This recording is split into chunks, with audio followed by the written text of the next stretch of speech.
Hey guys, tonight we slip into a world where fog curls softly around your ankles, cobblestone streets echo with the clip of polished leather shoes, and ghost hunting is less about panic and more about picnic baskets.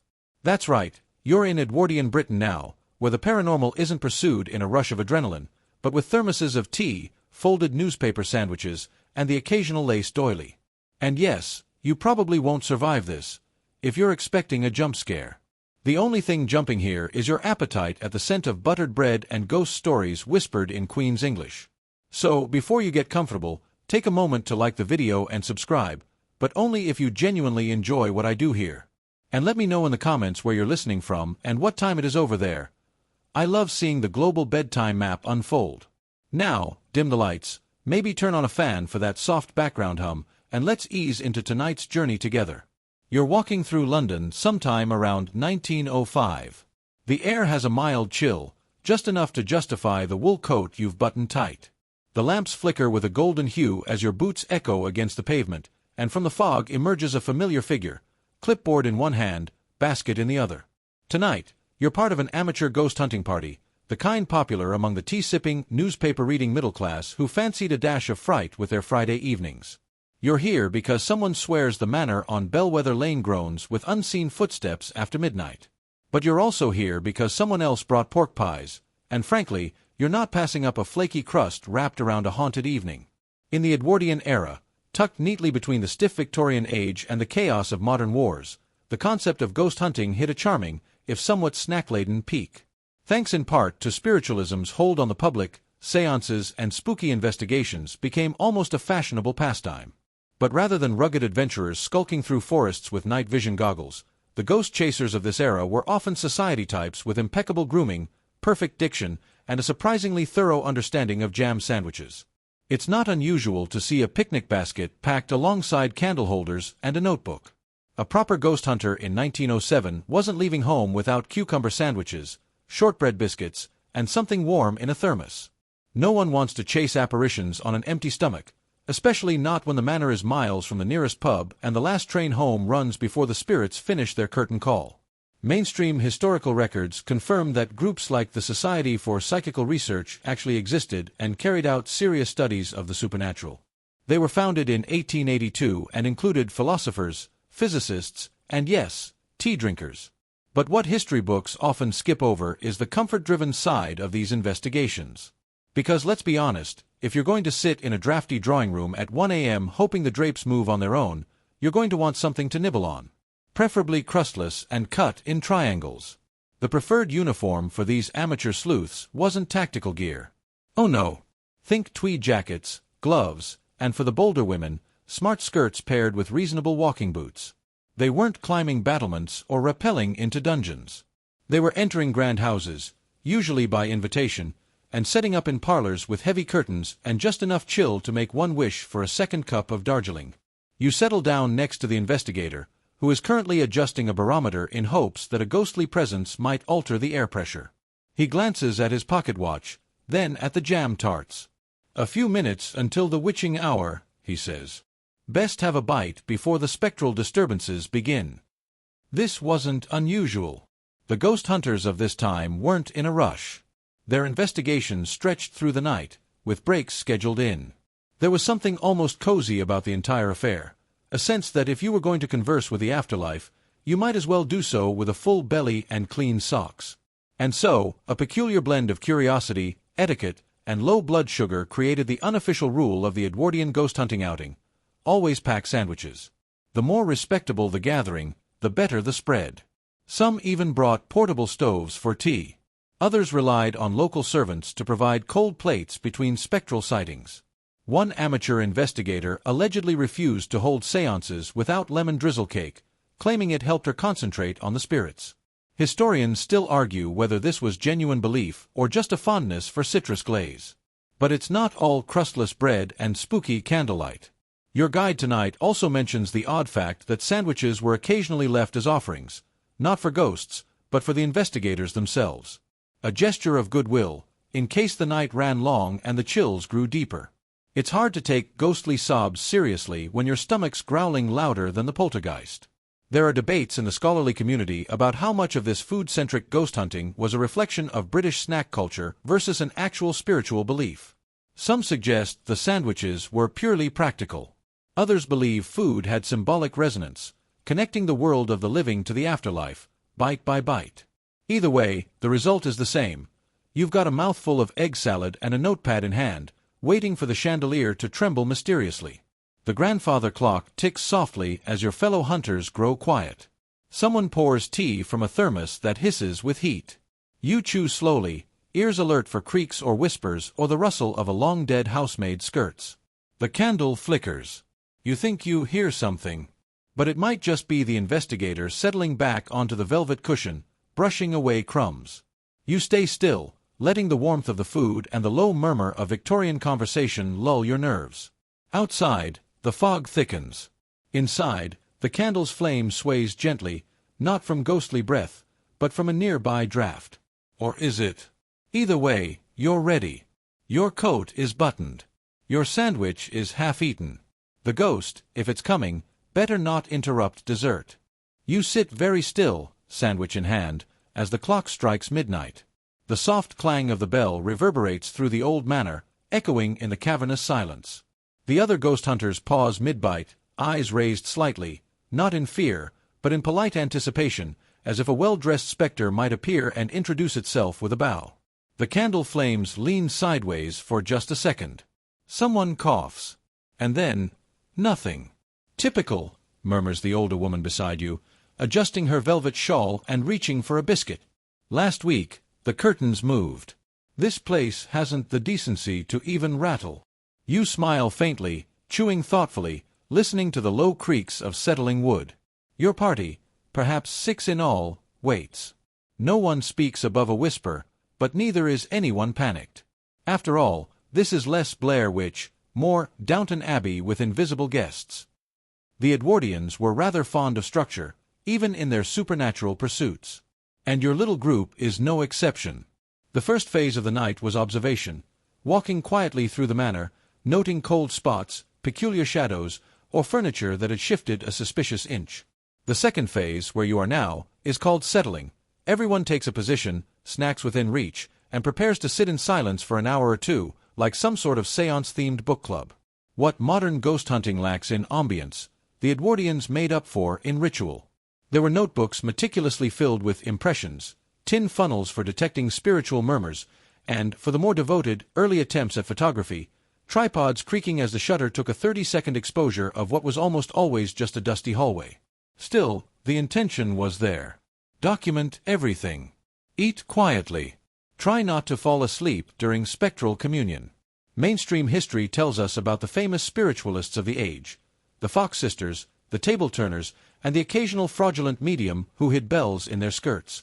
But tucked in the margins of these tales are the quieter amateurs like your group, bank clerks, school teachers, army wives, all captivated by the notion that the dead might be only a drafty hallway away.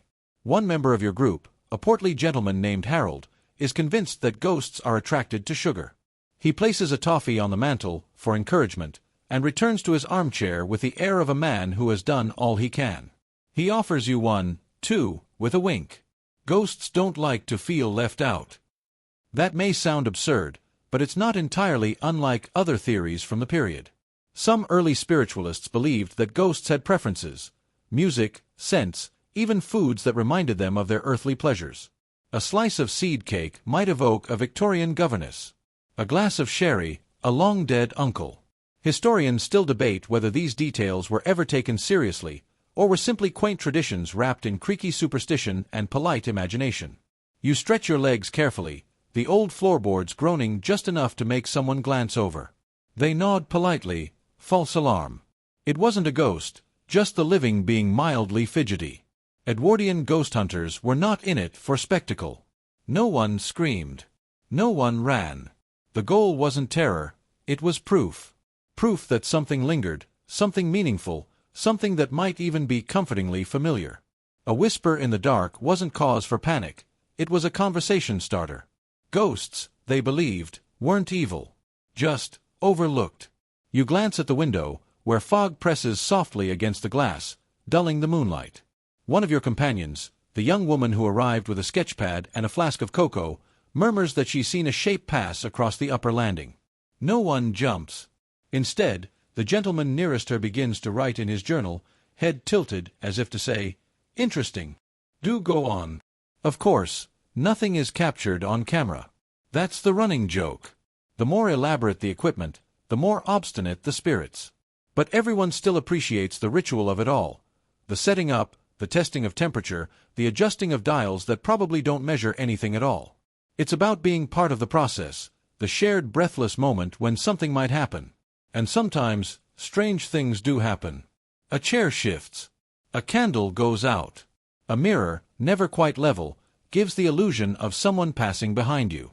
You learn quickly not to trust your eyes, or perhaps you learn to trust them too much. That's part of the charm. You take another bite of your sandwich. It's gone a bit soft in the middle, but still delicious. The mayonnaise tastes faintly of mustard, probably from mingling with the pickle jar during transport. You wonder, idly, if the ghost of a Victorian butler might be judging your sandwich technique. That leads you to a curious tangent. Some Edwardian ghost hunters swore by the presence of domestic spirits, not grand phantoms, but the lingering echoes of household staff. The maid who always polished the silver. The gardener who muttered to his roses. These weren't terrifying entities, they were comforting ones. Reminders that even in the afterlife, chores might continue. It's both tragic and soothing. There's a story passed down through one group of investigators, a tale of a ghostly housemaid who still dusted the stair railings. When the household dog barked at empty air, they left out a feather duster as a kind of thank you. The duster, they claimed, moved overnight. A gentle nudge. A spectral tidying. Historians remain divided. Some say hoax, others say hopeful fiction. But that's the thread running through all of this, gentle belief, wrapped in tea and shadow. The clock ticks past 1 now. You're still in place, sandwich mostly gone, the last of the tea cooling in your cup. No ghost yet. But also, no hurry. You lean back, close your eyes for just a second. The rustle of paper, the occasional cough, the shifting weight of someone changing position, all of it becomes a lullaby of sorts. You imagine the house itself breathing, slow, tired, filled with secrets it has no urgent need to share. It might whisper. It might not. Either way, you're here, and you're listening, with a half-eaten biscuit in your pocket and a notebook full of quiet wonder. The manor has grown quieter still, if that's even possible. The low tick of the grandfather clock in the hallway is a metronome for your thoughts, and you realize you've been gazing at a single oil painting for nearly 15 minutes. A pale gentleman in a powdered wig stares back at you, eyes slightly too lively for comfort. His expression seems to shift depending on the angle you tilt your head. But you're not unnerved. You're fascinated. You shift your weight again, earning a squeak from the floorboard and a raised eyebrow from Harold, who has taken to humming softly through his nose like a drowsy bumblebee. He's still clutching his notebook, but hasn't written a word since the last cup of tea. Across the room, the young woman with the sketchpad has begun sketching the painting. She's added an exaggerated monocle, and the powdered wig now looks suspiciously like a croissant. It's this mixture of focus and silliness that makes Edwardian ghost hunting so oddly comforting. These were not cynical thrill-seekers. They were methodical hobbyists with full thermoses, proper attire, and, frequently, a strong belief in tea as a spiritual conduit. There's something deeply human about it. These folks weren't chasing monsters. They were politely requesting the company of the dearly departed, armed with cucumber sandwiches and perhaps a fondness for Latin. And in many cases, they were women. In fact, the Edwardian spiritualist scene was one of the rare historical spaces where women not only participated but led. Take, for instance, Eleanor Sidgwick, one of the founding members of the Society for Psychical Research. A formidable intellectual and mathematician, she calmly dissected mediumship cases with more rigor than half her male peers combined.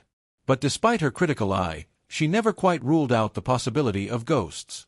Other women led seances, conducted automatic writing sessions, and corresponded obsessively with spirits who seemed to enjoy gossip as much as philosophical inquiry. Their voices appear throughout the archives, their notes filled with lyrical detail and the occasional complaint about the room being too drafty. Historians still argue whether their prominence was due to genuine belief or a lack of alternative social power structures, but it doesn't change the fact. The ghost hunting table was one of the few Edwardian spaces where a woman might lead the discussion. You think of that now as the group leader, a sharp-nosed woman named Mrs. Beale, rises slowly and pads over to a far wall where an old writing desk stands. She gently opens one drawer after another, peering inside with the curiosity of someone opening advent calendar doors. At last, she finds what she's looking for, a small, tarnished bell. She lifts it to eye level, rings it once, clear, high, cheerful. Then she sets it down, straightens her cardigan, and returns to her seat.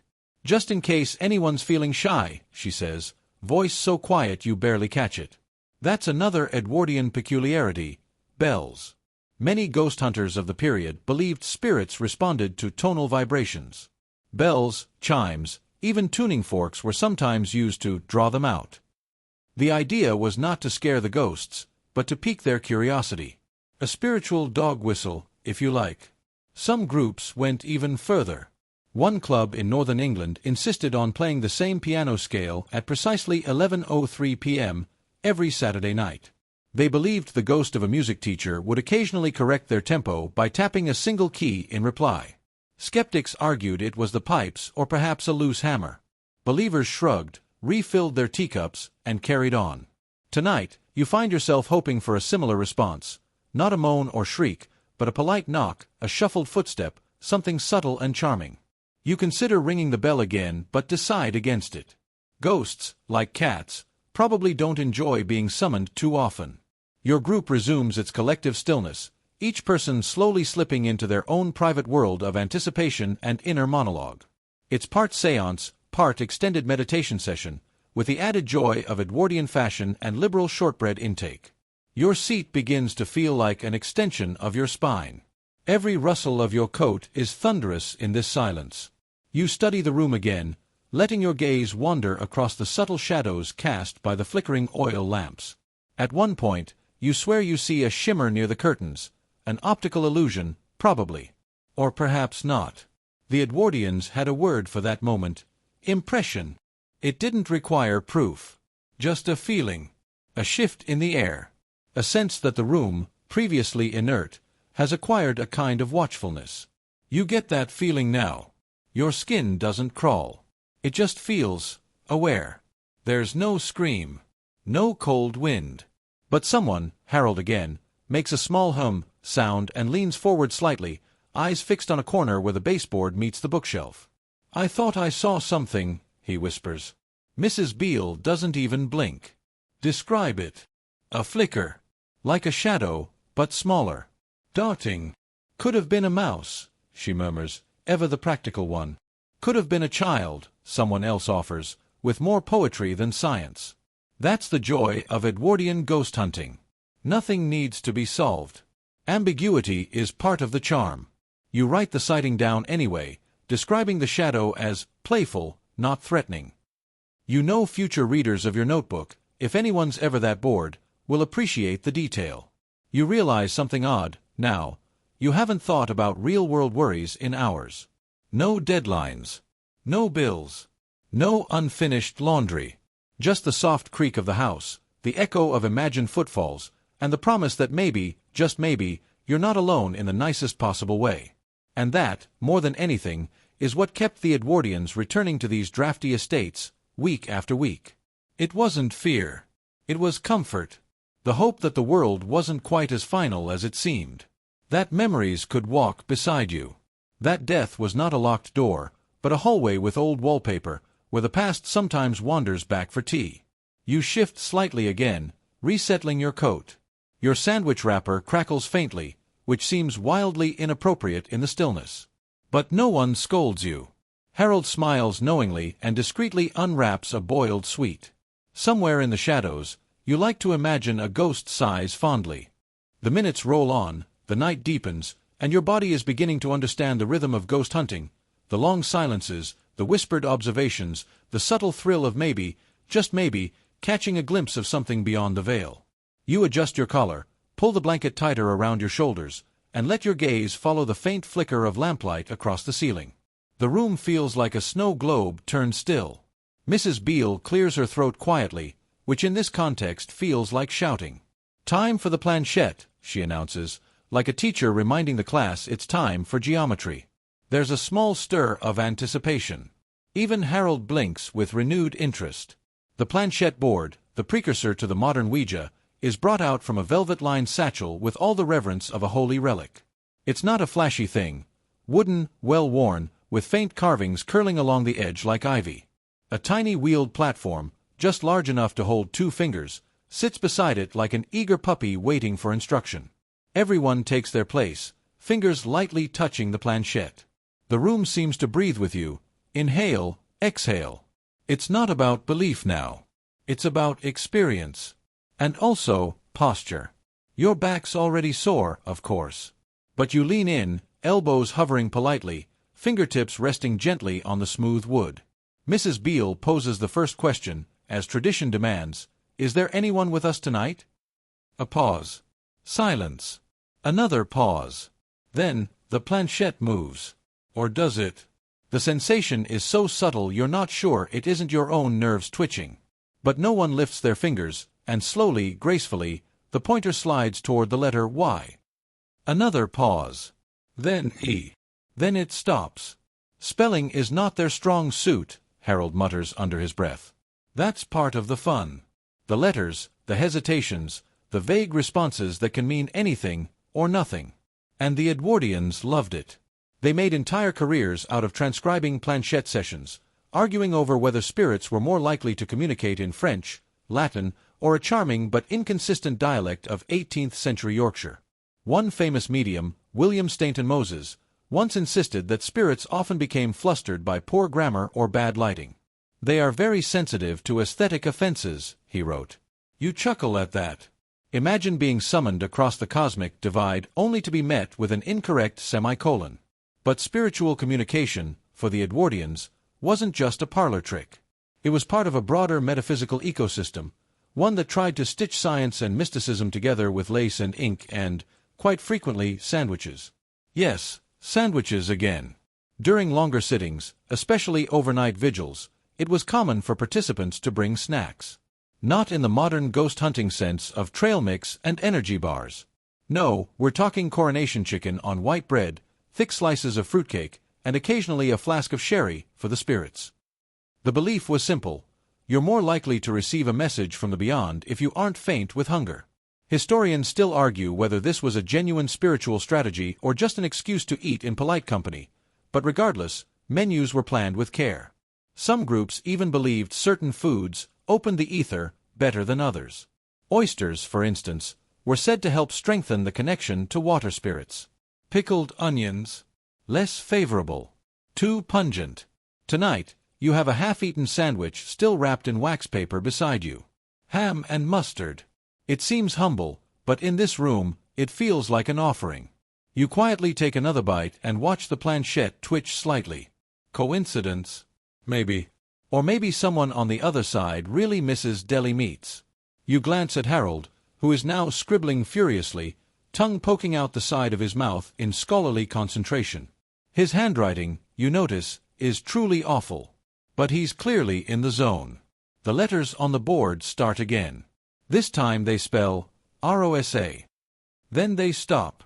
Could be Rosa, someone whispers. Could be Rosary, Harold counters, always the skeptic. Could be nothing, Mrs. Beale says, not unkindly. You all wait. The planchette doesn't move. Thank you, she says softly. We're listening. There's no reply. But the silence feels different now. Thicker, like a quilt laid across the room. You wonder whether someone, or something, is listening back. Or perhaps simply basking in the attention, the warmth, the faint whiff of lemon biscuits from your bag. It's worth noting that many Edwardian ghost hunters believed ghosts didn't speak with words, exactly. They conveyed emotion, sensation. Some mediums would describe being wrapped in a memory, as if a ghost had swaddled them in a mood. One famously claimed that the ghost of a Victorian nurse communicated solely by projecting the feeling of being tucked into bed too tightly. You like that idea? Your eyelids droop a little as the session continues. More letters. More theories. A few polite disagreements over spelling. You stay silent, content to drift in and out of attention, the way you might during a train ride or a particularly slow lecture on agricultural reform. Time becomes elastic. Someone farts very quietly. No one acknowledges it. It's a deeply human moment, a reminder that beneath all the candlelight and mystic yearning, ghost hunting is still just a group of people, sitting in the dark, trying to feel a little less alone. And sometimes, that's enough. Finally, Mrs. Beale announces a break. Stretch your legs. Refresh your senses.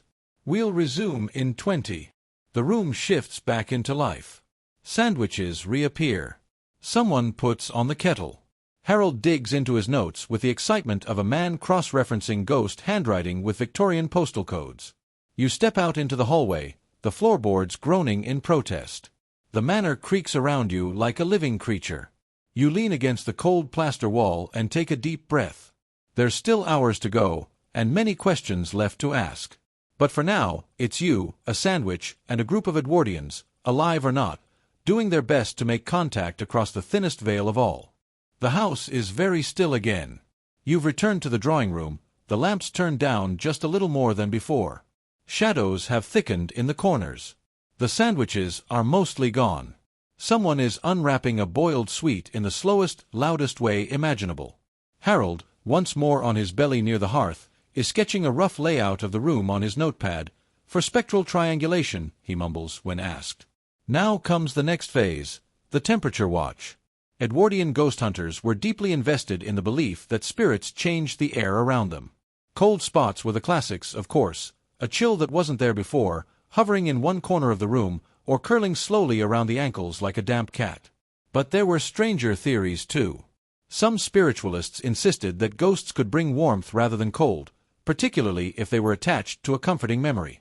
One eccentric investigator in 1904 kept a thermometer in his breast pocket and claimed that the presence of his late aunt caused it to rise 2 degrees and smell faintly of lavender. You, unfortunately, detect no such scent. But as you sit still, trying to tune into the atmosphere like a human barometer, you do feel something. A shift. Not in temperature, exactly, but in pressure. The air thickens. Or maybe your breathing slows. Your thoughts begin to unfurl like smoke. This is exactly what the Edwardians would have wanted. To them, the ghost hunt was not always about capturing evidence. It was about cultivating an inner sensitivity to subtle forces, an aesthetic of attentiveness. Many believed in developing a kind of psychic poise, which was less about seeing ghosts than being worthy of seeing them. You needed good posture, yes, but also a steady soul. You glance across at Mrs. Beale, who sits upright with her hands delicately folded in her lap, looking like a woman prepared to receive either divine revelation or a tea refill. Her expression is unreadable. Maybe she's listening to spirits. Maybe she's thinking about scones. Hard to say. Meanwhile, the group begins its slow circle walk. This is another charming ritual from the period. Walking the room in pairs or alone, moving deliberately through each quadrant, pausing at each doorway, mirror, or cold spot. Gently interrogating the thresholds, as one writer put it. You try it yourself, careful not to creak the floorboards too much. You stop by a tall, framed mirror, clouded at the edges, the kind that looks like it has seen too much. Your reflection stares back. A bit sleepier than earlier. A bit paler, too. There's a brief trick of the light. You think you see movement behind you, but it's just Harold rearranging a chair. Mirrors, he mutters, as you pass him. Absolute chaos portals. That's not an exaggeration. Edwardians had a real thing about mirrors. They weren't just decorative, they were seen as gateways, reservoirs of psychic residue. Some spiritualists draped them in fabric before seances to avoid stray reflections, confusing the spirits. Others used them intentionally, trying to see ghosts through indirect glimpses. Like catching a sneeze in a spoon, it rarely worked. You continue walking, hands behind your back like a sleepy inspector. You pass the window. The glass reflects only the dark outside and the faint glimmer of candlelight inside. If a face were to appear there now, pressed against the pane, well, that would be extremely impolite. Thankfully, it doesn't. But it could. That's the feeling the Edwardians chased. There's something deeply soothing in this odd little practice. Not the fear, but the ritual. The slowness of it all. The intention. Unlike modern ghost hunts with infrared cameras and EMF detectors that beep every time someone sneezes, this kind of investigation was low-tech, sensory-based. It required your full presence. Historians still argue whether this made the Edwardians more imaginative or simply more bored. After all, when the loudest entertainment in your home is the grandfather clock and your most scandalous neighbor is rumored to wear unstarched collars, a ghost in the hallway is almost welcome. You pause by a sideboard and notice a curious object, a small wooden box with a single brass dial. It looks like a cross between a music box and an old-fashioned alarm clock. Mrs. Beale sees you looking and says, "Psychic barometer."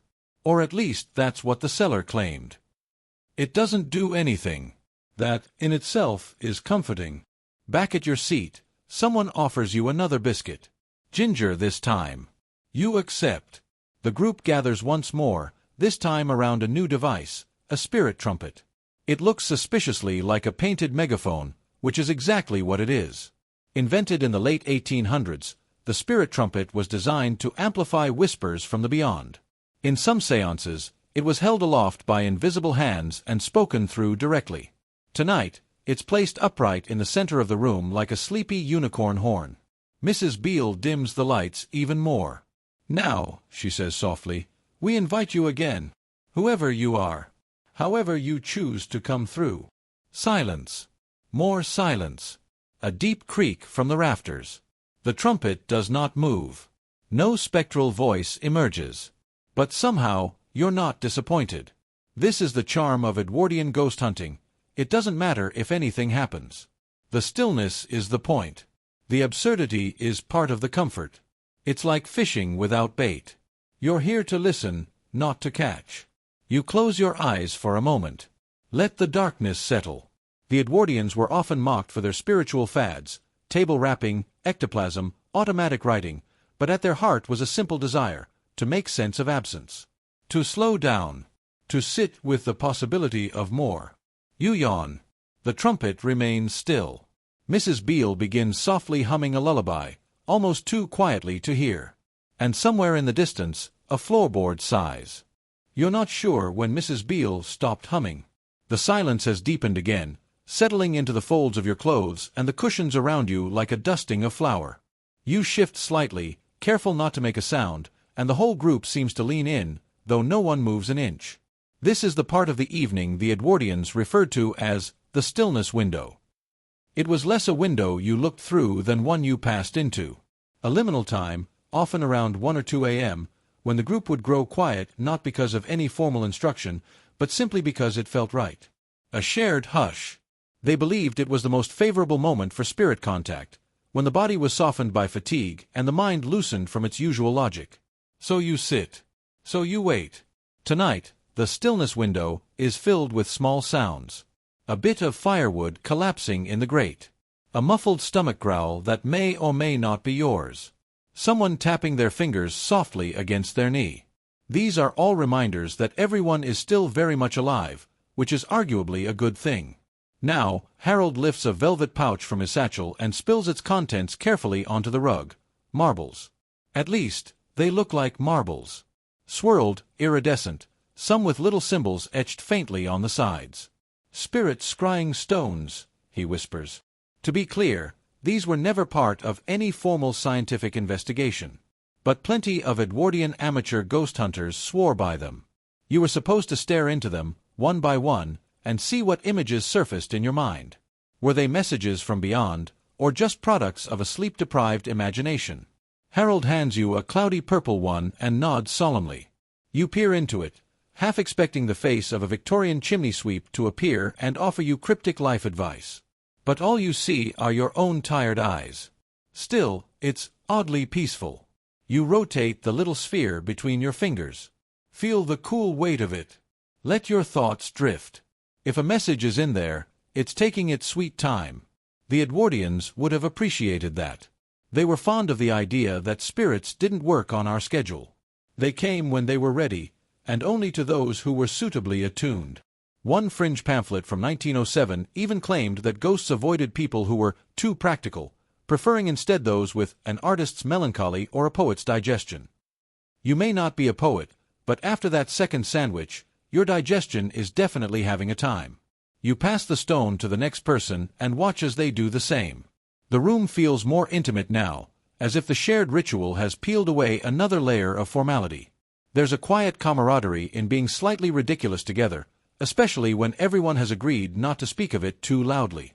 Historians still argue whether these group seances were spiritual events or simply Edwardian group therapy, rituals that allowed people to process grief, anxiety, or just the sheer weirdness of existing in a world with steam-powered submarines and arsenic face powder. Maybe both. The stones are put away, and now Mrs. Beale brings out the final device of the evening, the planchette. Not quite a Ouija board, which wouldn't rise to peak popularity until the 1920s, this is its dainty, older cousin. A small wooden triangle on tiny brass wheels, with a pencil stuck through the center. The idea was that the group would lightly place their fingers on it and let the spirits guide the movement of the pencil across a blank sheet of paper. You and 2 others agree to try. You sit at the low table, touching the polished wood as gently as you can. Mrs. Beale begins, in a soft tone. If there is someone here with us tonight, you are welcome. Please write.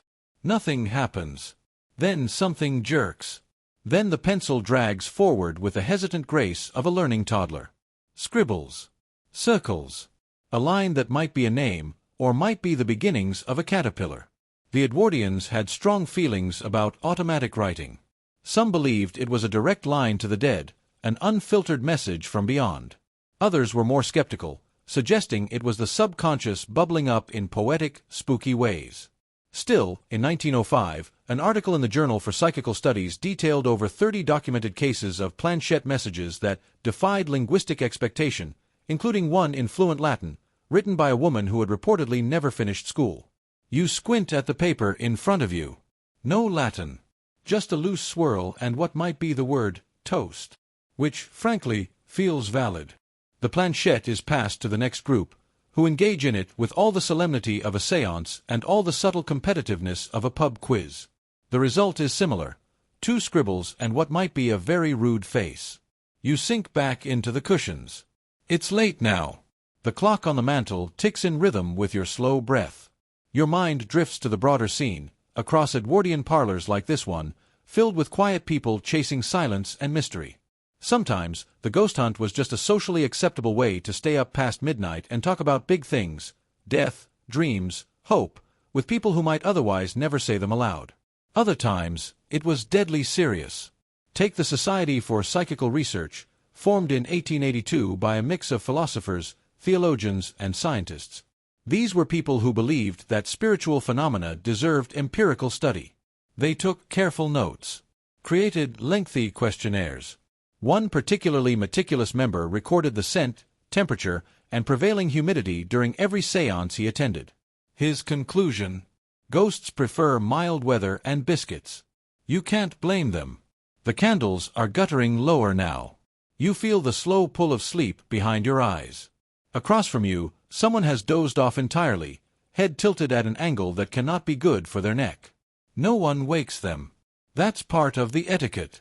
Edwardian ghost hunts weren't meant to terrify, they were meant to lull. The best outcome was not a dramatic haunting, but a kind of communal trance. You wrap your blanket tighter and exhale. You're in the stillness window.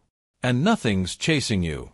You're not sure who suggested it, perhaps Harold, or maybe the quiet girl in the corner who hasn't said much all night, but someone murmurs, "Shall we try the mirror?" Now, here's a phrase guaranteed to make your spine whisper, just a little. The Edwardians had a peculiar relationship with mirrors.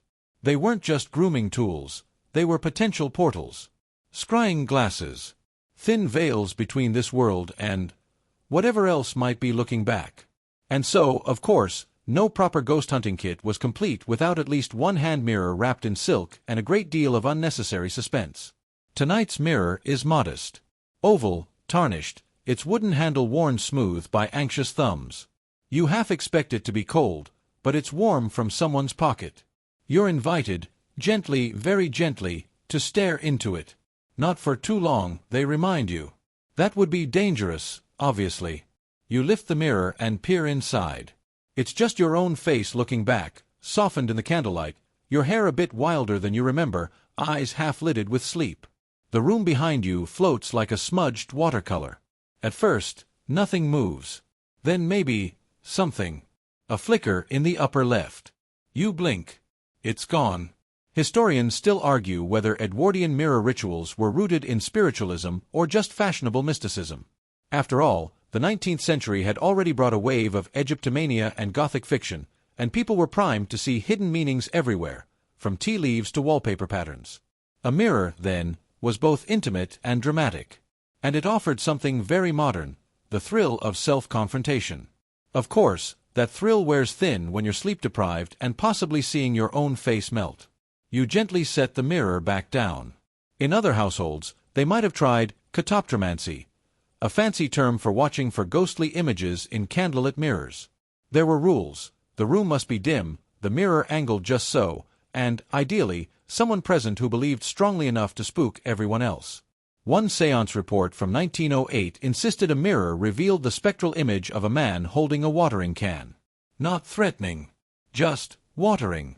You try to imagine the logistics of haunting someone while tending to metaphorical houseplants. The group has quieted again. There's a shift in mood now, a sense that the night has passed a certain tipping point. The hunting is over. Whatever ghosts were going to appear have already had their chance. Now, it's time for the evidence review. If this sounds like the least thrilling part of a paranormal investigation, that's because it is. But the Edwardians adored it. They would gather near the fire and recap, each person sharing what they saw, heard, or felt. There were no wrong answers, though some were definitely more enthusiastically believed than others. Someone insists they saw a mist rise from the rug. Someone else says they heard a whisper in the wallpaper. Mrs. Beale, bless her, swears her chair grew slightly colder on the left side, which, frankly, could be anything from an air draft to a petty ghost with commitment issues. You offer your own notes, the flicker in the mirror, the sudden tug of sleep that felt not quite yours. The others nod solemnly. And this is where things get charming. Because rather than trying to prove anything, these ghost hunters often leaned into ambiguity. They weren't here to scream and run, they were here to wonder. Was it real? Was it the sandwich? Was it some odd blend of fatigue and suggestion and atmospheric lighting? Yes. Probably all of it. And wasn't that delightful? One quirky but real detail from this era. Some investigators carried small notebooks labeled spectral impressions, where they logged every odd feeling, strange draft, or momentary chill. You imagine a drawing of your rug mist, a little sketch of the watering can ghost, maybe a tally of how many people fell asleep mid-séance. Tonight, 2.5, if you count Harold's 14-minute nap disguised as deep thought. You shift your gaze to the fireplace. The embers have faded to soft orange lumps, like lazy fireflies settling in. Someone throws on another log, which sparks gently before settling with a sigh. The room smells of pine resin, wax, and a little lavender. Someone's cologne, maybe. It is now well past 3. And, as was traditional in many Edwardian ghost hunts, it is time to pack up the apparatus. Not hastily. No one bolts. There's a ritual to it. Mrs. Beale carefully folds the cloth over the planchette. The stones go back into their pouch. Even the mirror gets a whisper of thanks, half sincere, half insurance, in case it really was a doorway. You're tasked with collecting the used notepaper, scribbled circles, a few hopeful words, and one truly unfortunate doodle of a ghost that resembles a deflated balloon. All of it goes into a neat stack, later to be archived, misfiled, or brought up during afternoon tea as evidence of the time Uncle Robert almost channeled the spirit of a confused barista. Another real fact for your sleepy brain. The British Museum currently houses several Edwardian spirit notebooks, many donated decades later by descendants too polite to throw them out. They are, by all accounts, charming. Full of strange symbols, lengthy spirit poems, and occasional shopping lists. Apparently, spectral inspiration doesn't always strike on an empty stomach. The kettle is boiled once more, quietly so as not to wake the ghosts or Harold, and you're handed another weak cup of tea, this time with a small biscuit. You dunk it automatically. The circle remains seated, but more loosely now. Shoulders have relaxed. Shoes are halfway off. Someone's wrapped a scarf around their head, purely for coziness. The atmosphere is less summoning the dead, and more grandparents reminiscing about a ghost that once forgot to show up. And you're content. Because somewhere in the mix of rituals, jokes, and sandwiches, the purpose of the evening has quietly shifted. It was never really about spirits. It was about stillness, about slowing down, about putting away the sharp things of the day and stepping into something softer. Something just a little odd and deeply gentle. You lean back.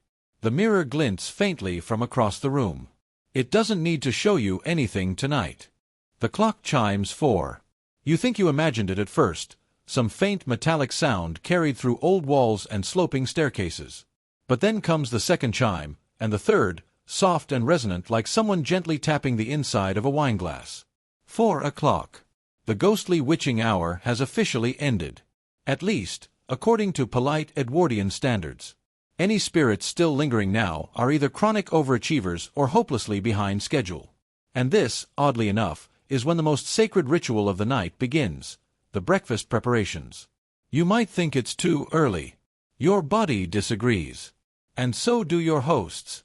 Because while the Edwardians loved a good haunting, they arguably loved a proper early breakfast even more. Ghosts may come and go, but porridge waits for no one. Downstairs, someone's already put a pot on the stove. There's a smell, warm oats, a hint of nutmeg, the faintest touch of salt. Another pan is gently sizzling with something mysterious and beige. You don't ask. You don't need to. You shuffle toward the kitchen, your socks quietly slipping on the polished wood floors, and find that someone's already laid the table. Not elaborately, no doilies or silver this time, just a plain cloth, thick mugs, and a communal pot of something dark and bitter that claims to be coffee. You'll take it anyway. Here's a fun fact to wake up with. Early 20th century ghost hunters often documented what they ate after their vigils. Not because it was spooky, but because they were usually sleep-deprived and slightly delirious and deeply in need of carbohydrates. One team in 1911 meticulously recorded their post-spiritualist meal, which included 4 rashers of bacon, a fruit compote, and a surprisingly detailed ranking of biscuit quality. Overcooked. Slightly accusing. Would not recommend. Back in your borrowed kitchen, there's no compote, but there are kippers. They stare up at you from the tin with the resigned expression of a fish that knows its fate. You opt for toast instead, lightly charred and aggressively buttered. As you eat, the conversation drifts. There's still some ghost talk. Harold remains convinced he smelled pipe smoke from nowhere, though no one smoked in the house since 1897, but mostly, the group settles into a quieter mode. Someone yawns, a full-body one, the kind that turns your skeleton into jelly. Historians still debate whether these post-seance breakfasts were purely social or part of the ritual itself. After all, many of the great Edwardian mediums insisted that closing the circle was as important as opening it. And what better way to close a circle than with marmalade and tea? There's a certain intimacy to eating in the quiet early hours with people you barely know. The kind forged by low lighting, whispered laughter, and a shared brush with the metaphysical, or at least a shared illusion of it. Everyone's a little softer now. No one's pretending to be an expert.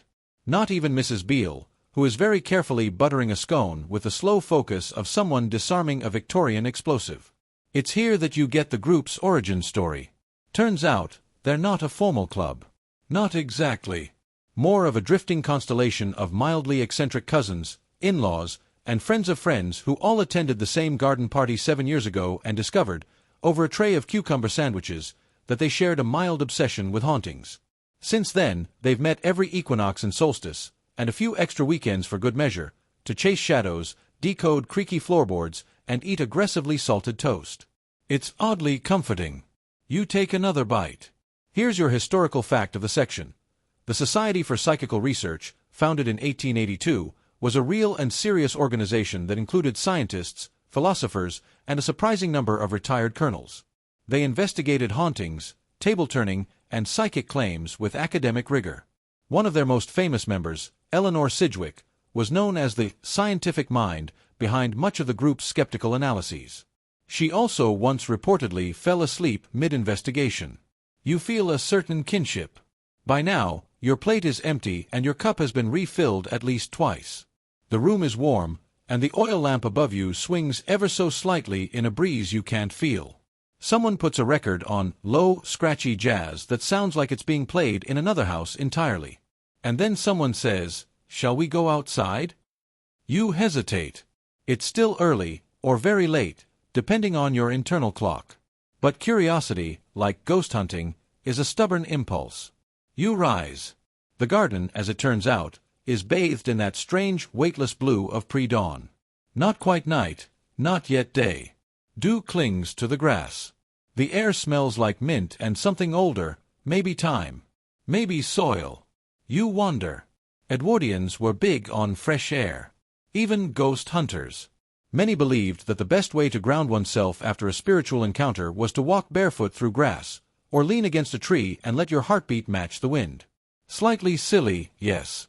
But right now, it feels like the most sensible thing anyone said all night.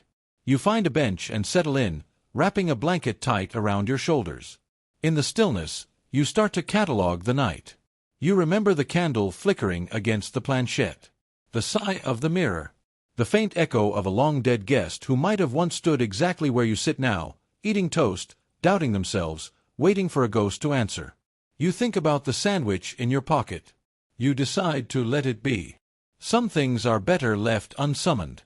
And as the first birds begin their careful tuning, you feel it, that strange, unshakable sense of peace that only comes after staying up far too late with strangers, believing in something for just long enough to forget why it mattered. You lean back and close your eyes. You'll nap later, of course. But not yet. The garden breathes around you. You don't hear it, exactly, but you feel it. The slow inhale of dew-soaked hedges, the exhale of damp earth releasing a night's worth of secrets. The old stone path under your feet is slick, mossy, and just uneven enough to make every step feel like a negotiation between curiosity and gravity. Somewhere behind you, the others are still talking. Low voices. The occasional laugh. But you've drifted a bit, haven't you? Following that winding path past overgrown roses and silent sundials, toward the back of the estate where the trees gather in sleepy conspiracy. And here, nestled in ivy and half-fallen leaves, is the summer house. It's barely standing, really. One lopsided door. A roof with more sky than shingle. But to the Edwardians, it was a sacred structure, the designated place to recover one's nerves after spiritual exertion. A kind of post-haunt decompression chamber, preferably with cushions and strong tea. You step inside. The floor creaks politely under your weight, as if saying, "We've met before, haven't we?" Dust hangs in the air like ancestral confetti. Someone's left a shawl on the bench, faded tartan in a sunbeam. Here's something charmingly niche. Many Edwardian ghost hunting manuals, yes, those existed, recommended ending a vigil with what they called a sensory recalibration period. In other words, sit somewhere cozy and let your brain remember how to be boring again. Smell something real. Touch something solid. Pet a cat if possible. Eat a biscuit if not. This wasn't just whimsical pseudoscience, it had logic behind it. Victorian and Edwardian spiritualists often experienced intense physical reactions to seances. Shivering, migraines, even temporary muteness. Whether psychosomatic or not, the remedy was simple. Warmth, tea, and quiet places that did not whisper back when you sat down. You follow their advice. The old bench is surprisingly sturdy, if slightly crumbly at the corners. You sit. Close your eyes. And for a few minutes, nothing happens. Which is perfect. The garden murmurs. A crow hops along the low stone wall, then seems to think better of it. Your breath slows. Somewhere, a rooster announces the dawn, extremely prematurely and with far too much confidence for someone who slept all night. You smile. Here's your historical gem of the moment. Lady Margaret Gibson, a little-known but prolific Edwardian ghost enthusiast, once designed an entire haunted garden experience for her guests. It included intentional drafts, hidden bells, and a shrubbery trained to rustle dramatically when passed. She claimed it helped guests achieve a state of sympathetic resonance with the beyond. Her neighbors called it the shrubbery of mild regret. You don't hear any bells now. Just leaves ticking against one another. But something about this place, this awkward little structure with its cracked beams and half-missing roof, feels more haunted than anything you've experienced all night. Not in a frightening way. More like a memory that never got to finish its sentence. Historians still argue whether the Edwardian obsession with hauntings was purely psychological, a cultural reaction to the rapid modernization of society, or whether it reflected something deeper, something spiritual, even hopeful. A way to reconcile progress with presence. Science with soul. Typewriters with table tapping. You personally think it was partly just boredom and too many sandwiches. A breeze stirs through the open door. It lifts a few leaves, shakes a little dust loose from the rafters. You pull the tartan shawl around your shoulders. Not yours, but it doesn't matter. Ownership feels irrelevant in a place like this. Outside, someone calls your name. Not urgently. Just a gentle "Are you still with us?" sort of call. You consider pretending you didn't hear. But your stomach reminds you that breakfast only lasts so long, and you suspect someone brought scones. So you rise, stretch, and make your way back down the path. One step at a time. The moss doesn't protest. The sundial doesn't judge.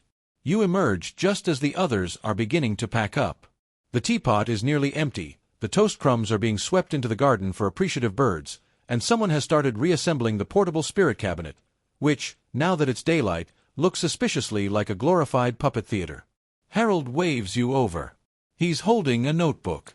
"Did you see the summer house?" he asks. You nod. You think about telling him how peaceful it felt. How, for a moment, it seemed like the past and the present had agreed to sit down together and not talk too loudly. But instead you just say, "Yeah, it's still standing." He nods like that means something. Maybe it does. And here's your peculiar tidbit. A popular Edwardian rumor claimed that ghosts were more likely to appear at the exact moment one ceased looking for them. "Turn your back," one manual suggested, "and the spirit shall arrive, not with malice, but with curiosity equal to your own." You wonder if that's true. You wonder how many things in life arrive just after we stop trying. The sun is higher now. Gold creeping over the chimney stacks. The birds are louder. The garden is no longer mysterious, just lovely and green and slightly overgrown.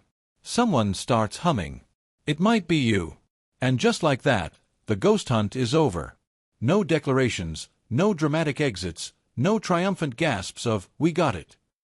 Just the slow unraveling of a night's gentle unraveling. Bags are packed. Shawls are reclaimed. Sandwiches are eaten or quietly buried. The group prepares to depart. And so do you. But not quite yet. The train whistle sighs in the distance, a long, low exhale like a tired ghost itself slipping into retirement. You're back at the platform now, Edwardian suitcase in hand. Patched leather, one finicky buckle, and a faint smell of something herbal, maybe lavender or liniment. The others are here too, scattered along the wooden benches and cast-iron lampposts like well-dressed luggage. Nobody says much. Not yet. It's that hush that happens after a night spent somewhere thin, where the veil between worlds, or at least between comfort and curiosity, has been gently tested and found passable. You lean against the railing. Someone offers you a boiled sweet. You accept. Let's talk about the morning after the average Edwardian ghost hunt. It wasn't all drama and haunted glances over the teacup. No, the aftermath was often anticlimactic, filled with quietly scribbled notes and a lot of very British. Well, that was rather something, wasn't it? Typically, a designated group secretary, usually the most organized of the lot, would collect everyone's written impressions. These accounts were submitted anonymously to prevent ego-driven embellishment, though historians suspect the anonymity mainly encouraged more dramatic flourishes. Phrases like "a curious coldness by the wainscoting," or "a distinct impression of lace where no lace was," crop up frequently. You pop the sweet into your mouth. Raspberry. Unexpectedly intense. Here's your scholarly debate of the hour. Some academics argue that these ghost hunts were never truly about the ghosts. That they functioned more like socially acceptable slumber parties for the spiritually curious. A space where women could speak more freely, men could dabble in feelings, and everyone could experience just enough thrill to justify staying up past midnight with a flask of brandy and a biscuit tin. Others argue these gatherings were deadly serious, attempts to build a new science from the shadows. A kind of emotional anthropology. Still others think it was just fashion with a fog machine. You adjust your scarf. The train is late, which feels appropriate. Did you know? In 1907, the London Society for Psychical Inquiry published a pocket-sized etiquette booklet titled "So You Think You've Seen a Ghost." Among its advice gems, do not shout. Spirits rarely respond well to yelling. And, if overcome, sit down quietly and consume a small sandwich. Emotional composure often returns with mustard. That's the second time sandwiches have come to your rescue this trip. Nearby, two fellow investigators are deep in discussion about the tapping sound they heard in the pantry. One insists it was the late Lady Bexley, who notoriously disapproved of poor silver polishing. The other thinks it was a mouse. Both may be correct. You tune them out and let your gaze wander to the hedgerow. A fox, maybe. Or a very smug cat. Either way, it doesn't care what you believe. Here comes a bit of quirky context. Edwardian ghost hunters often wore specific garments deemed spirit-appropriate. Light, flowing fabrics. Nothing too loud or modern. The idea was to avoid startling the spirits, or worse, being mistaken for one. This led to the invention of what one society humorously called the phantom petticoat protocol. You, in your modern hoodie and jeans, would be laughed right out of the séance circle. A crow hops along the tracks. It gives you a look that says, "Really? Still waiting?" You smile. You're not in a rush. There's a kind of sweet melancholy to leaving places where strange things might have happened. Maybe it's nostalgia for wonder. Or maybe it's just the post-adventure dip, that gentle emotional exhale when you realize the story has reached its soft conclusion. You made it through the night. You saw some curtains flutter. You heard the wind whisper something that might have been your name, or might have been Harold's flatulence. Either way, the moment passed. Someone hands you a thermos of tea. You sip. It's chamomile, with a splash of milk. Comfort in liquid form. Let's not forget how important tea was to these endeavors. The Edwardian ghost hunt was structured like a ritual: arrival, setup, vigil, sandwich, ghost, more sandwich, tea, debrief. The tea wasn't just tradition, it was spiritual scaffolding. A reminder that you still belonged to the warm, known world. Historians still argue whether these ghost hunting parties accomplished anything at all. But few deny that they brought people together in ways that mattered. Women found their voices. Men discovered they could believe in something strange and not be mocked too much. Families bonded over candlelight and odd creaks. People listened in ways they didn't always manage in daylight. The train groans its way around the bend, all soot and slow confidence. You gather your things. Everyone does. It's a choreography practiced through centuries. The trip home from the uncanny. One last look at the station. Ivy creeping up the signage. A sleepy porter leaning against the luggage cart. You half expect a ghost to wave goodbye. They don't. You board the train.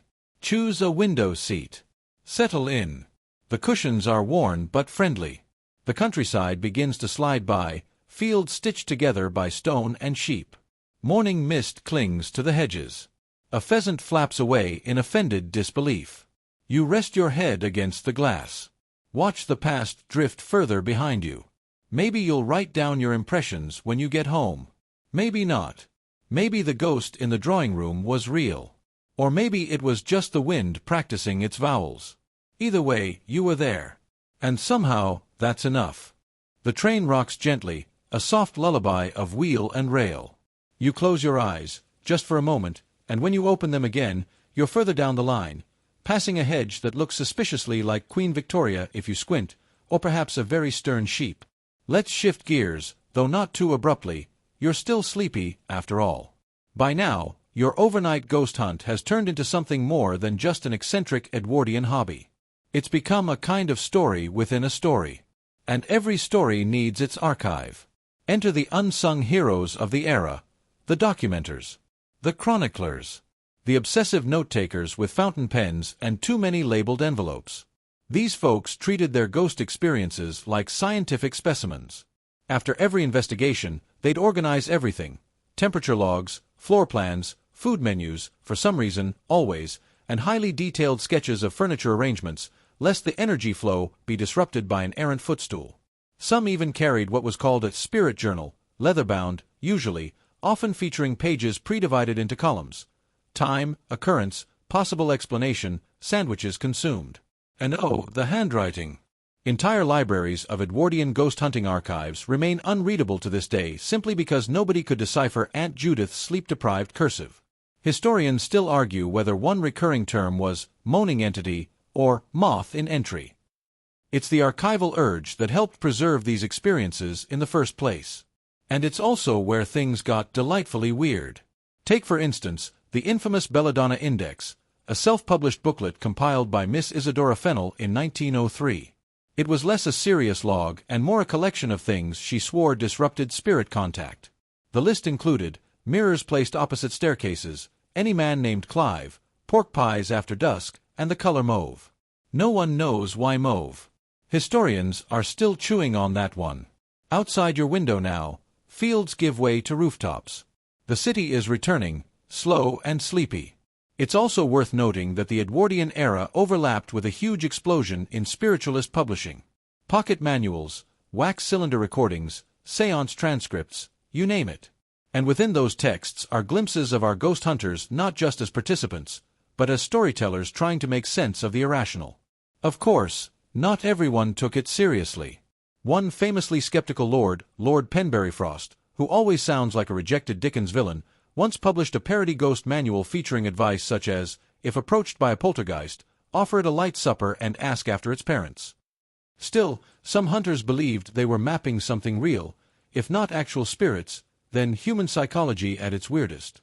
One investigator described seances as the emotional attic of the mind, where unprocessed grief, guilt, and curiosity mingled like forgotten furniture under dust sheets. You stir a little in your seat. The train car has warmed pleasantly, the kind of heat that feels like it's seeping into your bones. Across from you, an elderly gentleman has dozed off, bowler hat tipped forward, chin tucked in, a perfect wax museum imitation of travel fatigue. Let's sneak in a fringe tidbit here. Several ghost societies actively encouraged investigators to sleep lightly after vigils. They believed post-haunting dreams might contain fragments of spiritual insight. Some even left blank pages in their journals titled Night Visitations, which is either deeply mystical or a Victorian euphemism for snoring-induced visions of cheese. And while we're drifting into this zone between wake and sleep, here's a fun little twist. One ghost hunter in 1910 claimed to have seen a ghost of the future.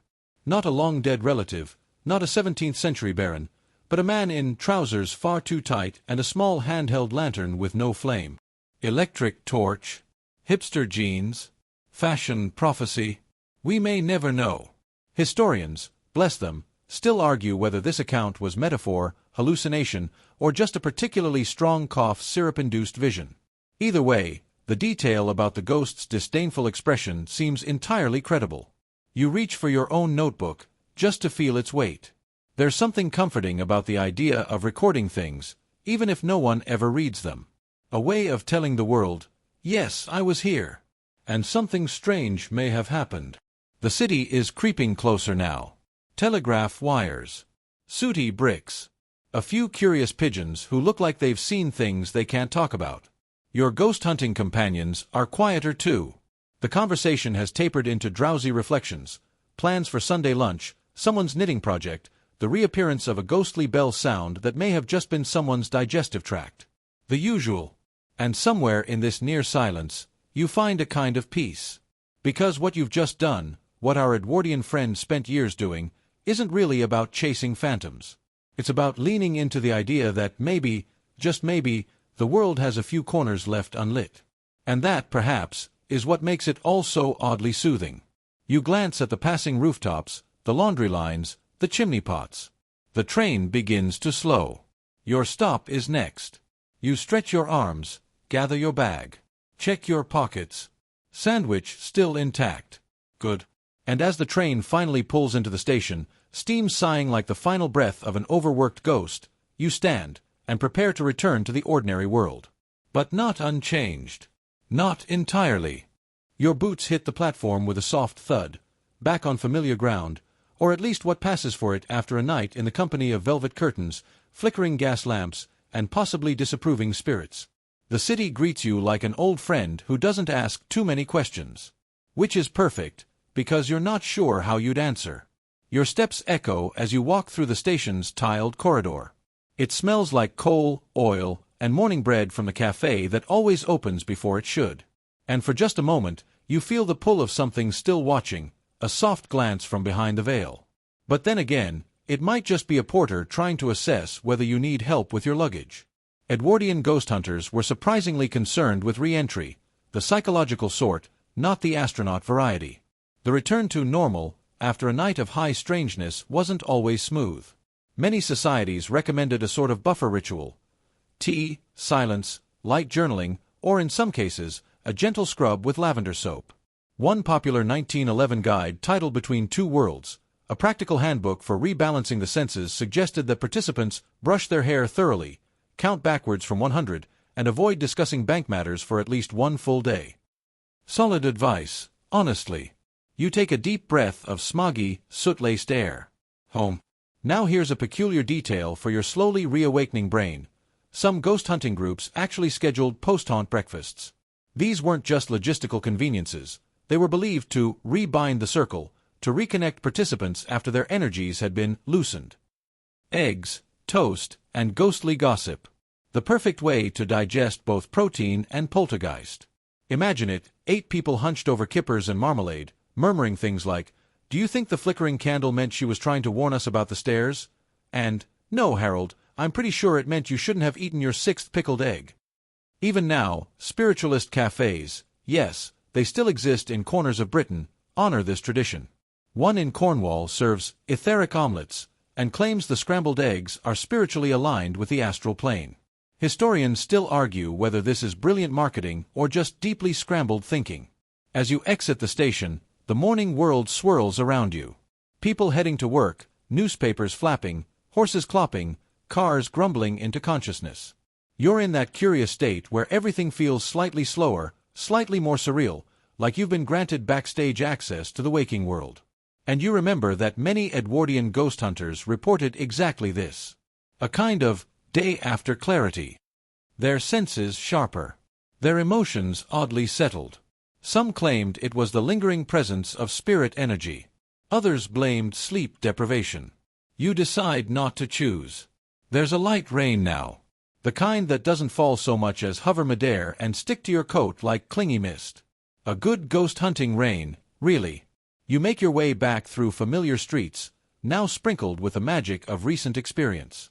The lamppost on the corner? Suddenly mysterious. The postbox that always leans just slightly? Possibly haunted. Your own front door? Slightly more interesting than usual. Before you head inside, let's pause to acknowledge something else these spiritual adventurers contributed: an early sense of citizen science. They weren't academics, most of them. They were hobbyists. Clerks, bakers, teachers, curious ants. And yet they created one of the most prolific, if slightly kooky, grassroots movements of the Edwardian age. In their own way, they were asking some of the same questions modern physicists and philosophers do. What happens when we're not looking? Can consciousness linger? What is a presence? And is it polite to offer it scones? Your key clicks in the lock. Home. Let's add one last quirky tidbit to your morning blend. In 1909, a ghost hunting society issued a set of official scents for use in seances. They believed certain aromas attracted specific spirits. Jasmine for poets, cedar for warriors, cinnamon for melancholic ladies of the drawing room. The final scent? Mustard. For pranksters and kitchen spirits. Not ghosts you'd want to meet before coffee. Back in your flat now. Warm air, familiar furniture. You shed your coat. And for a fleeting second, you feel like you've stepped out of a novel.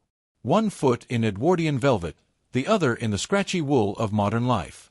You place your notebook on the table. Perhaps you'll write in it later.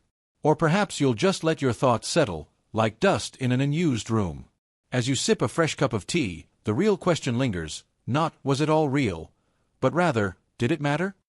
The ghost you thought you heard, the shadow you maybe saw, the story you've now become a part of, all of it leaves a kind of gentle mark.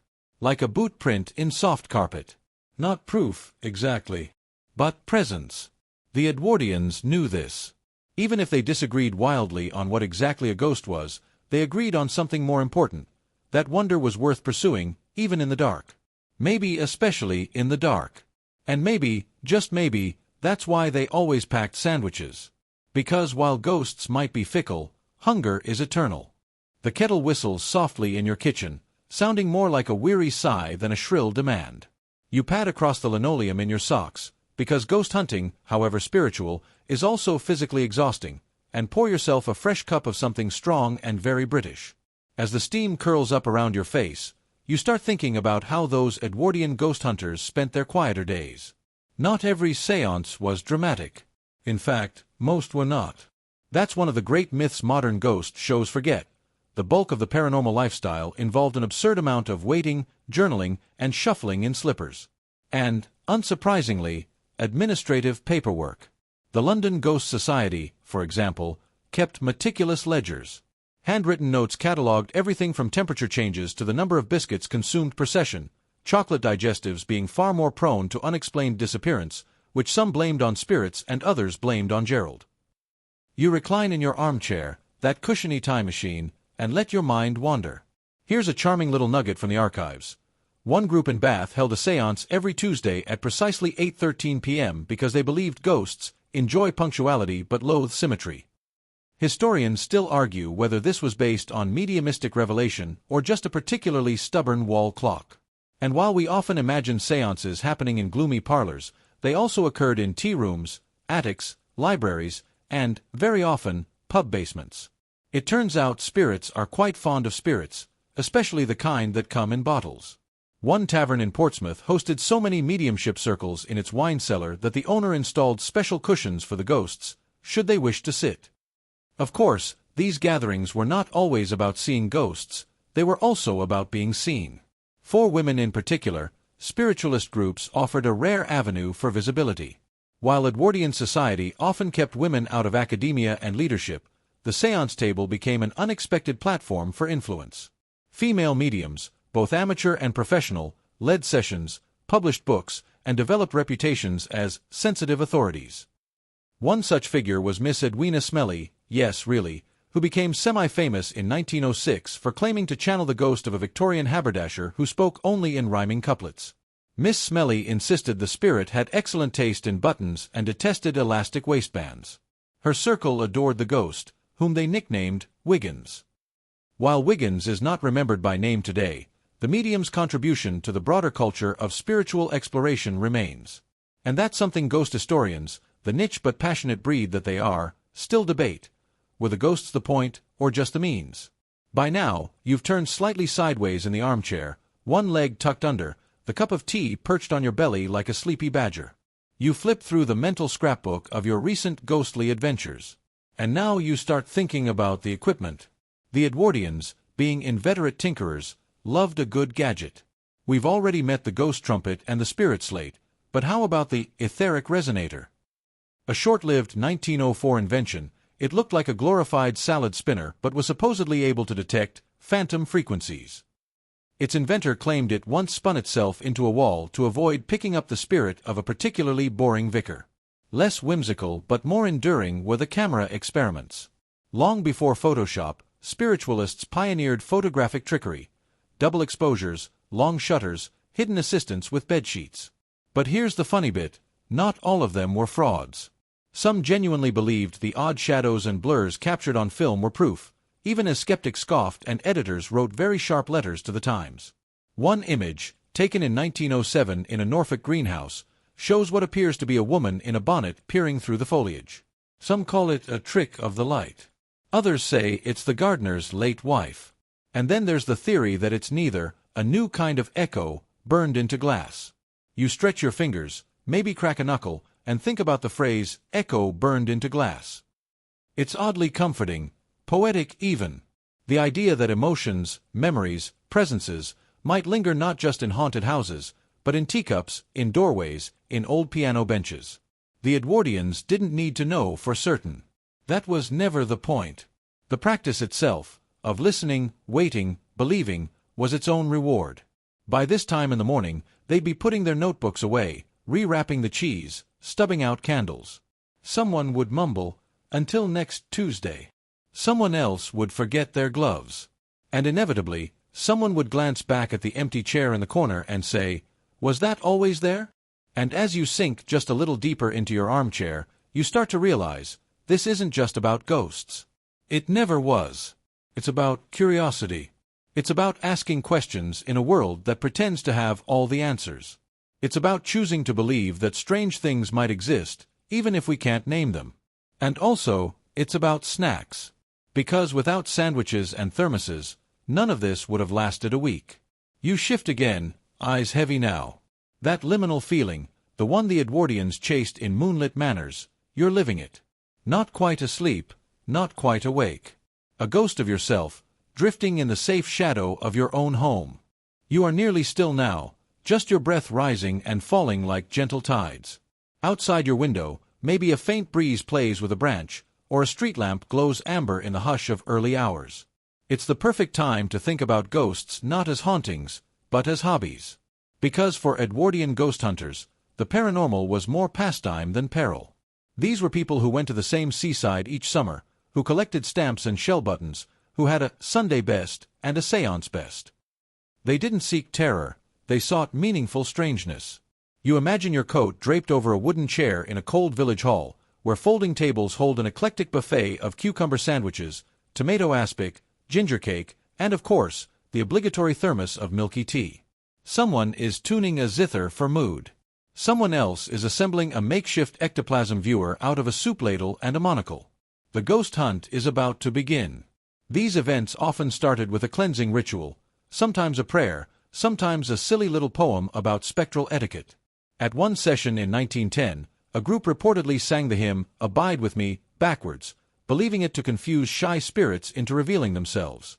Historians still argue whether this practice helped, or merely made the ghosts too embarrassed to appear. The venues varied wildly. Sometimes a creaky manor house with a drafty drawing room.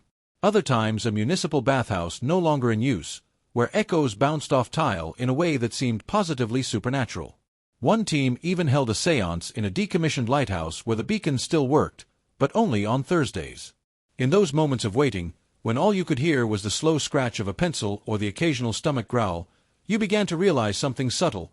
These sessions weren't just about what might appear, but who you were becoming while you waited. For some, it was about communing with lost loved ones. For others, about resisting the hard edges of science and reason, finding space for mystery. And for many women, as we touched on earlier, it was about claiming authority in rooms that would have otherwise dismissed them. Take the case of Mrs. Dorothea Plumbridge, known among paranormal circles as the Snuffbox Oracle. Dorothea insisted she could summon messages from beyond simply by shaking her great-grandmother's silver snuffbox. During a 1908 investigation in York, she rattled it dramatically and proclaimed, "Someone here despises embroidery." The room gasped. It turned out one of the attending skeptics was a noted embroidery critic for a local paper. Coincidence? Maybe. But as Dorothea would say, some coincidences wear perfume. By now, you're barely shifting at all, only the occasional twitch of a finger or an eyelid responding to your own dreaming thoughts. And your thoughts have drifted, gently, to the idea of spiritual charades. Yes, actual charades, because once the ghost hunting was done, and no phantoms had appeared, these gatherings often turned social. Games, poems, mild flirtations. Table turning became table talk. Someone would recount a spooky misfire where a candle simply fell over because of a cat. Everyone would nod wisely, as if the cat were merely a vessel for unseen energies. Even today, in the dusty archives of niche museums and private clubs, you'll find beautifully preserved séance programs, designed like little party invitations. Presents requested in the drawing room of the dearly departed at 8:30 sharp, one reads. Another, specters and sandwiches supplied. And here's a delightfully odd tidbit. Some of these invitations included RSVP requests, not for the living attendees, but for the spirits themselves. Should the late Mr. Wainscott be available, kindly make yourself known by Tuesday. There's no evidence any ghost ever replied. But the point wasn't the reply, it was the courtesy of the ask. This persistent politeness, this quaint civility toward the unknown, says more about Edwardians than any spirit photograph could. They weren't chasing terror. They were extending hospitality. To the dead. To the strange. To the possibility that someone, might be listening. And maybe that's the whole point of this bedtime journey you're on. To be okay with not knowing. To find quiet joy in asking odd questions. To believe that curiosity, even without proof, can be its own form of connection. The clock on the mantel ticks in its gentle rhythm, as steady as your breath. You picture it in an Edwardian hallway, next to a dish of boiled sweets and a vase of dried violets, counting down the minutes until the next curious soul arrives with a thermos and a hunch. You may not believe in ghosts. That's perfectly fine. Many of them, it seems, don't believe in you either. But belief was never the requirement. Only participation. So, the next time you feel a chill down your neck, or the floorboard creaks once too many times, try not to panic. Instead, maybe offer a small wave, or set out a biscuit. And if the biscuit goes missing, smile. Whether it was a ghost or a mouse, you've fed something unseen. And really, isn't that what Edwardian ghost hunters were doing all along? The fire in the imagined hearth flickers low now. Outside, the night has settled deep into itself. You can hear the slow hum of the world winding down. No more cartwheels rattling over cobblestones, no more whispery chatter from behind seance curtains. Just quiet. And you. This last stretch of the story winds us toward the slower, sleepier corners of Edwardian ghost hunting, where mystery became ritual, and ritual became almost comfort. Picture yourself in a little guest room at a countryside inn, wallpapered in faded roses, floorboards crooked with age. There's a ghost logbook on the dresser where past visitors have dutifully recorded strange dreams, suspicious breezes, and one entry that simply says, "Unusual goose." You get the feeling the goose might have been real, but still, you're not entirely sure. It's the last night of your stay, and a local spiritualist has invited you to join a midnight circle in the conservatory. You accept, of course, mostly because you hear there will be lemon sponge cake. The circle is an odd one tonight. An amateur palm reader, a widow who only speaks to her late husband on odd-numbered days, and a man with a top hat who keeps muttering about ley lines intersecting under the squash court. You sit cross-legged on a crocheted blanket and take it all in, sensing the calm beneath the peculiarity.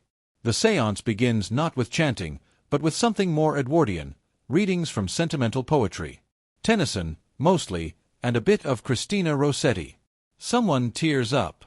Someone else farts quietly and pretends not to. You all carry on, as if poetry, ghosts, and small bodily embarrassments are part of the same long tradition. Tonight, the group doesn't call forth spirits with knocking or humming. Instead, they pass around an old brooch said to belong to a very elegant spectre named Maud. Everyone holds it, makes a wish, and returns it to a velvet box. You do the same, not entirely sure why. But it feels soothing. Historians still debate whether objects like Maud's brooch truly held energy, or whether it was the shared belief that mattered more. And honestly, by now, you don't care about the academic squabbles. You care that you're here. That it's quiet. That you're part of something oddly lovely. This sense of inclusion, of belonging to a tradition built not on evidence but on gentle intention, is what made these ghost circles thrive. It wasn't about terror or exorcism. It was about making space for feelings too complicated to explain. Grief, wonder, longing. In that sense, the Edwardian ghost hunt was as much emotional as it was supernatural. You weren't just contacting the dead. You were staying in touch with your own unanswered questions. Some groups had signature phrases they'd end each session with, like, "Return gently, dear ones," or "The veil closes with kindness." One circle in Bath always closed by singing a lullaby their leader claimed was taught to her by a Roman ghost child in a fever dream. Was this true? Not likely. But again, not the point. Because these traditions, no matter how peculiar, created moments of human togetherness. They offered structure to grief, permission to dream, and above all, a kind of silly, sacred intimacy. And for all the Victorian prudishness that still lingered, Edwardian ghost hunters were surprisingly tender with one another. They hugged. They cried without shame. They sent postcards that said things like, "No ghosts last night, but thought of you." The afterlife, in their hands, became a soft and social space. Even their gear, remember the ghost gloves, reveals a kind of harmless whimsy.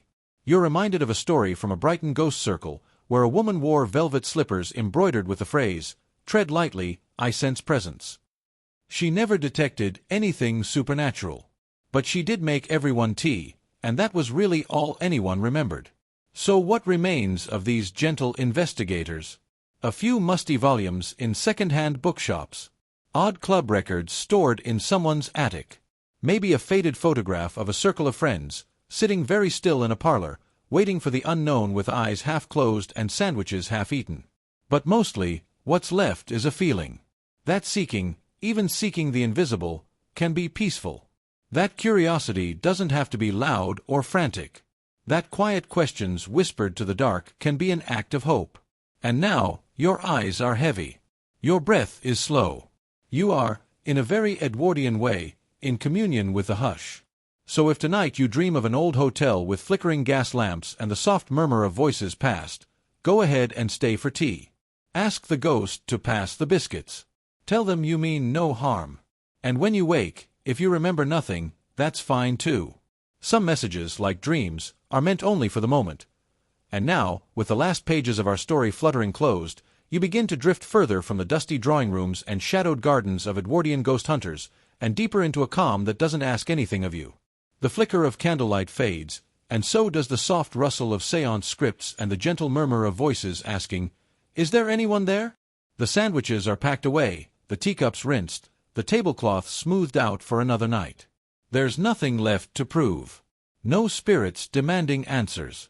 No journals left to fill. Only rest. You let yourself sink back, your limbs soft and your thoughts slower now, like the slow turn of a glass planchette over nothing at all.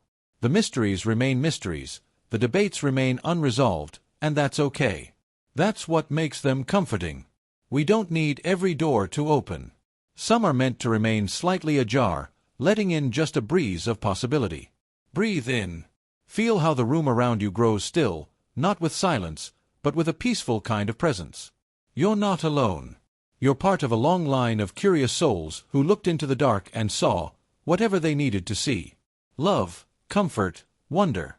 Or just the excuse to pass around biscuits and tell stories. Breathe out. Let yourself fall into the softness of that in-between place, between history and dream, between now and never mind. The ghost hunt is over. The sandwiches are gone. But sleep is just beginning.